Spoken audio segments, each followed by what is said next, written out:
Hey, you are listening to Everyday Superpower, the place where you can learn about body language, non-verbal communication, and everything in between. Today, we're going to talk about weight loss. We're going to talk about attraction.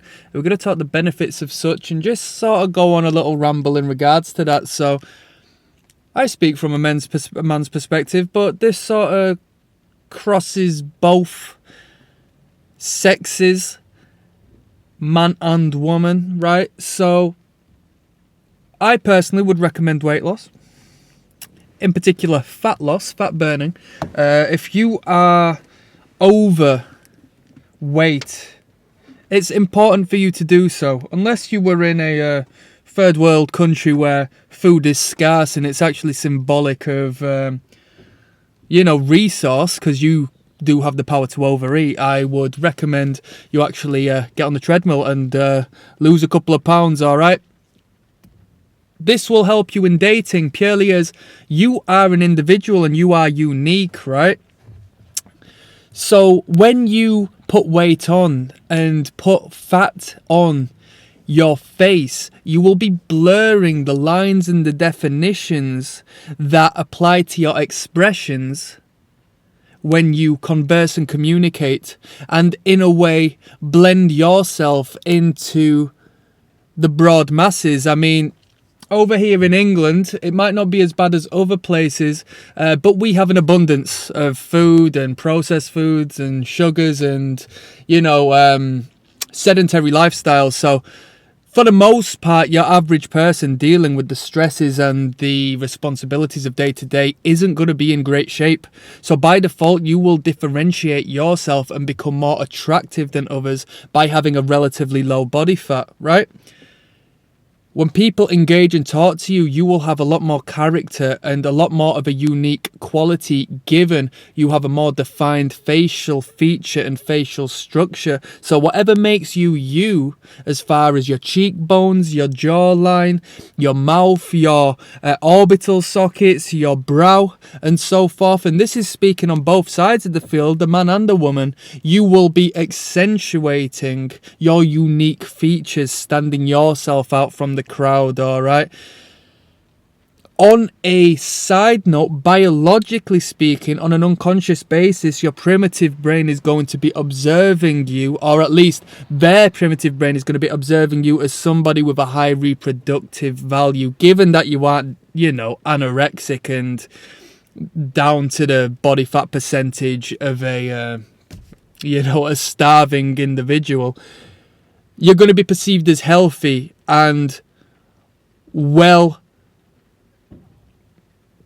meeting of the standards as far as the biological fertility success rate, and healthy enough to then further support the child from there on after. When it comes to bad health, we have a mirroring uncanny valley perspective of those whom are a little like us but a little bit different, such as the ill individual, where it turns us off because we see ourselves reflected in that other person and the potential of our own mortality being around the corner by seeing their ill health, all right? So when you get yourself into a leaner state of body fat, especially in these Western world countries as to where the food is abundant, you differentiate yourself by showing you can reserve your energy for more important tasks at hand, as opposed to indulging yourself in a, what do they call it? In an instant gratifying way, all right? You can work towards things, you can attain and maintain good health, which is incredibly important, and it shows that you are a devoted and hard-working individual in being able to do so, right? As far as women are concerned, I mean, you have to keep a higher body fat percentage as far as keeping your fertility rate up and at 'em. So I think from what I'm aware, it's around 20% to 26, 27%. The optimal woman body fat percentage, as opposed to men who, you know, we can go down as low. Realistically speaking, it's going to be hard work, but a man can go down to what, 7% body fat? Given they are consistent, regular, and eat very strict. You know, there's no pigging out if you want to get to 7, 8, 9% body fat. You have to be consistent, or at least, you know, just have some sort of genetic gift as to where your metabolism powers you through, although it's not going to stay there for long. And on that train of thought, we get on to the fact that your metabolism won't stay there for long. So in staying in this leaner state, you are also accentuating youthful spirit and energy, which we as humans find beautiful.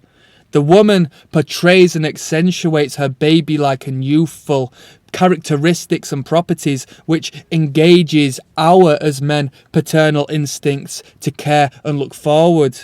To care and look after, all right? I mean, we definitely look forward to seeing beautiful women, don't we? So Marilyn Monroe, as one, was incredibly successful through accentuating this fact. I mean, we as men, we don't tend to talk about looking after ourselves, caring for ourselves as far as being more youthful is concerned. But it's best to do so before it actually becomes an issue and we feel the test of time taking its toll upon us. And staying healthy, staying lean, and looking after our facial features in a way that we promote that youthful virility is definitely a great way to do so. So to put a long story short, I would recommend staying at a relatively lean body mass percentage, purely as you will be accentuating your identity, your uniqueness, not blending in with the masses whom have put on a little bit of weight and in doing so have blended themselves in with the boring norm and masses.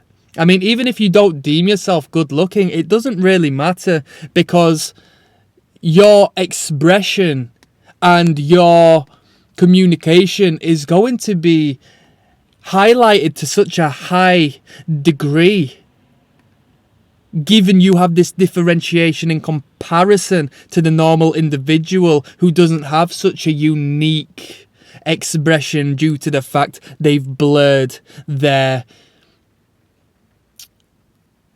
being, their identity so much. And then the second point that was made was in regards to the biological standpoint, that you yourself are healthy for reproduction and for further caring of the offspring post-birth, given you look healthy and you look like you have some longevity in your lifestyle and your bones. Third point being, you can work and you can maintain and attain brilliance as far as your own self-worth is concerned, and you can look after yourself and put yourself through work. We as humans all know how tough it is to get ourselves into the gym and to work hard and to eat well and so forth. It isn't an easy task whatsoever. So it highlights that, and we see that through the mirroring and the isopraxis we've discussed in one of the last videos, that we see ourselves in others, reflected in others, and we see brilliance reflected in the person who's been able to attain such a brilliant result and withhold it to the point of actually having it there before us as we converse. Third point being, we are accentuating youth and youthful elements and holding on to the carefree energy that we all wish to regress back to, free of constraint and worry and the societal pressure that this world places upon us. So do yourself a favour and maybe cut out the pizza for a night, get yourself to the gym, go for a walk, whatever suits you best, alright? You know, as Mobb Deep, was it Mobb Deep? I don't think it was. It might have been Mos Def or something. Health is wealth, alright? Let's keep it moving. It's more important than all. One love, people.